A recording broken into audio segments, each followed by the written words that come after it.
Hello guys! For today's video, samahan nyo nga po pala kami sa ganap namin ngayong araw. Kakadating nga lang po pala dyan ni Habi. Bumili nga siya ng buhangin at ilang kilong uno nga para sa aming bulaw. Papakainin na nga po pala namin yon dahil 1 month na nga po sila ngayon. Pinabili ko na nga din po ng uulamin namin ngayong araw si Habi at bangus nga po pala yung napili. Sinigang at paksiw na nga po pala yung luto ko para pang matagalan na nga din po. At pwede pa nga namin ialmusal yung paksiw na lulutuin ko dahil ang ulam nga po pala namin ngayong gabi ay sinigang na bangus. Habang nagpapahinga pa nga po si Habi dyan, nagsimula na nga po pala akong magluto dahil hindi pa nga din siya kumakain ng tanghalian.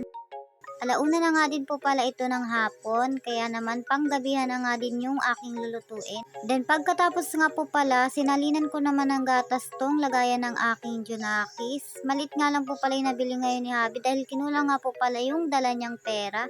Napapansin nyo ba mga mi, sobrang baba nga nitong lamesa namin. Dating nakalagay nga po pala ito sa loob namin yung hindi pa nga kami nakakapagsemento. Pero nung nakapagsemento nga kami, nilabas nga namin pero hindi na nga siya nagkasya sa pintuan.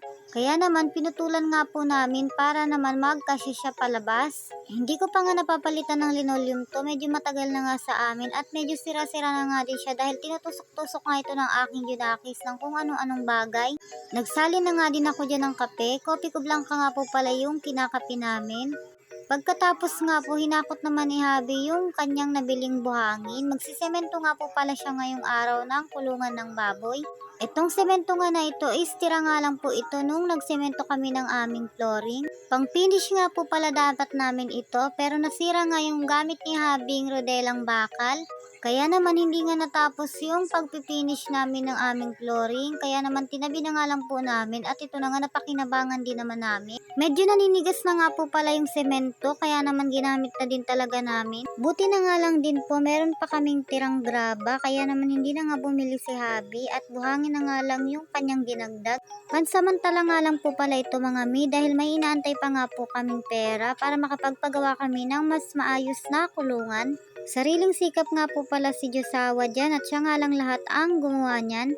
Yung mga kahoy nga po pala na gamit niya, tira-tira nga lang po pala ito dito sa tabi-tabi at pinulot lang nga niya ito para lang makagawa siya ng kulungan. Pangarap nga po pala ni Habi na magkaroon kami ng baboyan kaya naman nagsusumikap talaga siya sa pag-aalaga ng baboy. Dito nga po sa amin hindi nga uso yung mga nakakulong na baboy, halos lahat nga po is nakatali.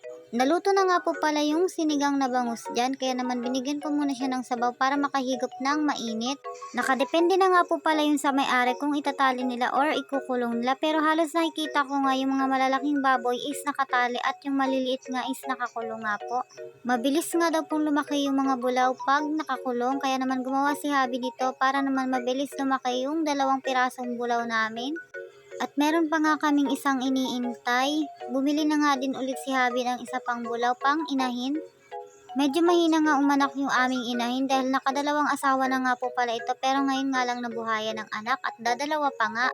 Kaya nga po mag-aalaga ulit kami ng bagong inahin, baka sakaling swertihin na nga po kami sa pangalawang pagkakataon. At kinulang pa nga po pala yung semento dyan kaya naman tatapusin nga po pala ito ni Habi sa susunod na araw at hanggang dito na nga lang po pala. Salamat po sa panonood.